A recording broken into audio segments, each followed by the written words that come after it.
हर हर महादेव दोस्तों, स्वागत है आपका हमारे YouTube चैनल पर।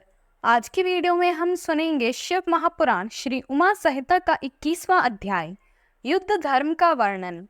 व्यास जी बोले, हे संत कुमार जी, यह माना जाता है कि ब्राह्मण कुल में जन्म मिलना कठिन है। मैंने यह भी सुना है कि सर्वेश्वर शिव के सिर से ब्राह्मण, भुजाओं से क्षत्रिय, जंघा से वैश्य एवं चरणों से शूद्र उत्पन्न हुए हैं। महर्षि, कृपा कर बताइए कि नीच मनुष्यों की क्या स्थिति होती है। व्यास जी के वचन सुनकर संत कुमार जी बोले, हे महामुनि व्यास जी, मनुष्य अपने द्वारा किए गए पापों के कारण अपने स्थान से गिर जाता है। मनुष्य द्वारा किए गए शुभ व अच्छे कर्म मनुष्य के स्थान की रक्षा करते हैं। क्षत्रिय जाति में जन्म पाने वाले मनुष्यों को पूर्व जन्म में किए गए बुरे कर्मों के कारण ही क्षत्रिय वर्ण में जन्म मिलता है। इसलिए मनुष्य को चाहिए कि वह विपत्ति एवं कठिनाइयों के समय भी दृढ़ता से अपने कर्तव्य का अनुसरण करे। उसे अपने कर्तव्य का पालन करना चाहिए, उसे बुरे कार्य में नहीं लगना चाहिए। इसी प्रकार मनुष्य अपने स्थान की रक्षा कर सकते हैं।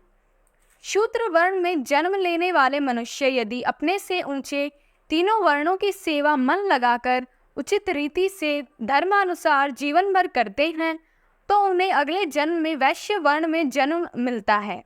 इसी प्रकार जो वैश्य विधि विधान से पूजा अर्चना करते हैं और हवन आदि करते हैं और सदा धर्म और सत्य के पथ पर चलते हैं तो उसे अपने दूसरे जन्म में क्षत्रिय होने का गौरव मिलता है।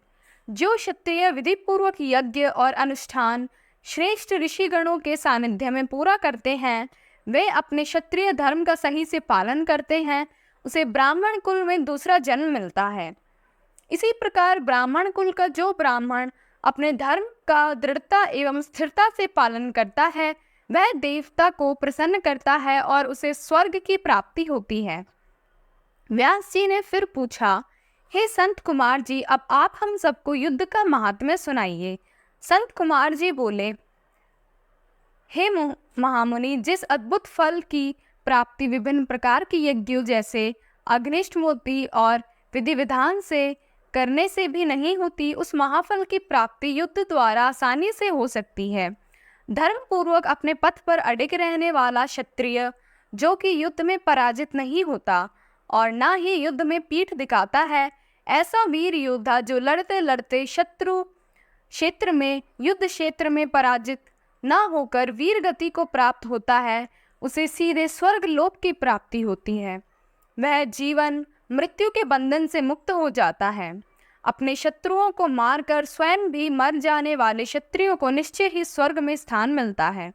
युद्ध भूमि में प्राप्त हुई मृत्यु सभी जाति एवं वर्णों के लिए सुखदायक है। युद्ध के मैदान में यदि ब्राह्मण भी शस्त्रों को साथ लेकर युद्ध के लिए आता है तो उसका वध करना ब्राह्मण हत्या नहीं होता और उसका पाप भी नहीं लगता। मरता हुआ मनुष्य यदि पानी मांगे तो उसकी प्यास बुझाना धर्म संगत है। कभी भी शरण में आए मनुष्यों को युद्ध में नहीं मारना चाहिए, अन्यथा ब्राह्मण हत्या का पाप लगता है।